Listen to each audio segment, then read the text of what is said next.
Hello नमस्कार साथियों। स्वागत है आपका आपके अपने चैनल माई स्टेनो वॉरियर्स में। शुरू करते हैं रामधारी खंड 2 प्रतिलेखन 100 शब्द प्रति मिनट।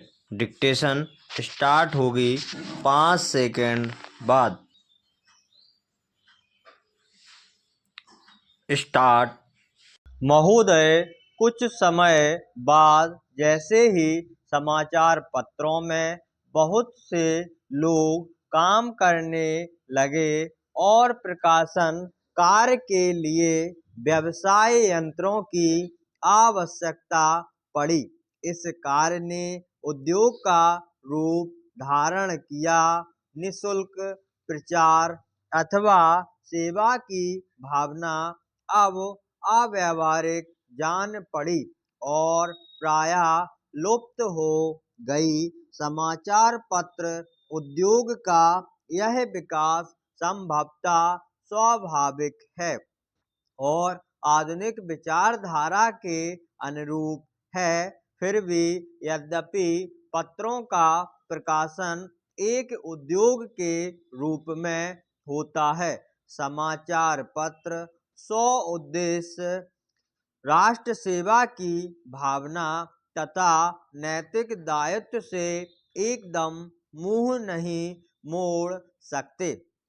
यह भी स्वीकार करना होगा कि इस उद्योग की यथोचित उन्नति के लिए यह आवश्यक है कि दूसरे उद्योगों की भांति यह भी उन सभी साधनों से संपन्न हो जो अन्य उद्योगों ने या तो प्राप्त कर लिए हैं या वे उनकी प्राप्ति के लिए प्रयत्नशील हैं। इसलिए यह सभी के हित में है कि समाचार पत्र उद्योग उन्नत हो और इसका आधार अधिक से अधिक ठोस हो। इधर कुछ वर्षों से हमारे देश के समाचार पत्रों में जागृति की लहर आई है। उद्योग की आवश्यकताओं, श्रमजीवी पत्रकारों की मांगों और पाठकों के हितों ने मिलकर ऐसी स्थिति पैदा कर दी कि समाचार पत्रों की दशा पर पुनर्विचार करना आवश्यक हो गया। समाचार पत्र आयोग की नियुक्ति, आयोग की सिफारिशों का प्रकाशन और उन सिफारिशों का पर सरकार का निर्णय, ये सभी उक्त समस्या को सुलझाने के सम्मिलित प्रयत्न हैं। मैं आशा करता हूँ कि इन प्रयत्नों द्वारा समस्या का समाधान हो सकेगा, समाचार पत्र उन्नत होंगे और इस उद्योग में कार्य करने वाले सभी लोगों को संतुष्ट किया जा सकेगा। मैं जानता हूँ कि यह सब कहना सरल दिखाई देता है, किंतु व्यवहार में लाना बहुत कठिन होता है।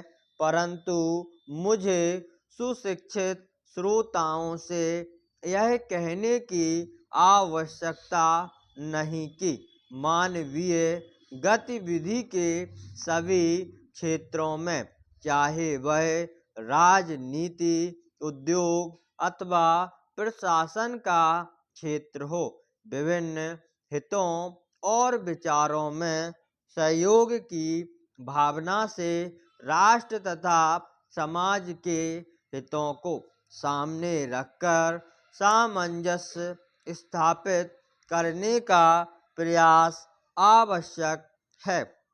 मैं इतना निराशावादी नहीं कि मैं यह समझूं कि वे लोग जिनके सुझाव बड़ी बड़ी समस्याओं को सुलझाने में सहायक होते हैं, निजी समस्याओं का निपटारा करने में असफल रहेंगे। हाल में भारतीय संसद ने इस संबंध में जो अधिनियम पास किए हैं उनका उद्देश्य समाचार पत्रों की समस्याओं को सुलझाना है। यह कहना अनावश्यक होता कि कोई भी अधिनियम चाहे वह किसी भी क्षेत्र में सुधार के लिए लागू किया जाए, प्रभावपूर्ण रूप से तभी कार्यान्वित हो सकता है जब सभी संबद्ध दल उसे सहयोग की भावना से ही कार्य रूप दें।